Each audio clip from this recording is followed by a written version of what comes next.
Welcome, Danish gymnasium students, to the first class of Ancient Civilization. In this class, we're going to read The Odyssey. In front of all of you is a copy of the book. The Odyssey is one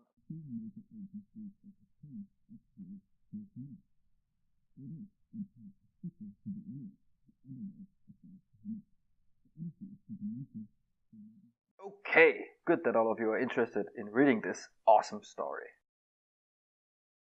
Lack of interest, poor reading skills, and wrong approaches.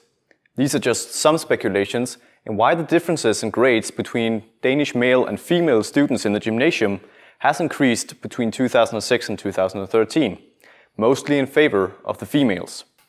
In this project, we investigate how a game can be used as transmedial storytelling in combination with Homer's epic poem, The Odyssey, to increase Danish male gymnasium students' continuation desire to read the epic poem. We do this by taking Book 9 from the Odyssey. We then applied engagement theories and player types of digital games to create a game where the player had to figure out the elegant algorithm of defeating giants. This meant that instead of reading Book 9, the students should play the game before continuing to read. We then conducted a test on 31 participants from Aalborg University.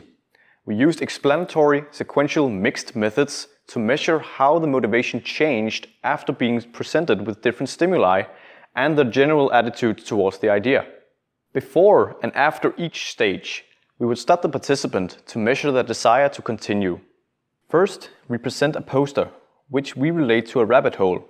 It should spark interest, curiosity, and motivation to read the first couple of chapters. Second, the participant would play the prologue of the game, where he would be introduced to the controls and the setting. Third, the participant would play the game, where he should apply puzzle-solving techniques to escape the Cyclops cave with his men. Finally, after completing the game, the participant would watch an epilogue showing that Odysseus' journey wasn't over. Through data analysis, traditional coding, and content analysis, we settled on 4 different themes in which we learned that the motivation rose after being introduced to the poster and the prologue, while after playing the game and watching the epilogue, the motivation fell. From closed card sorting, we discovered that the biggest motivation factor was curiosity. In general, participants understood the story and what was going on in the game. An ancient civilization teacher thought that the idea was good, and our participants backed up this opinion. From traditional coding and content analysis, we learned that a game lacked overall guidance, that our controls were difficult to understand and caused frustration, and that our aesthetics were well received.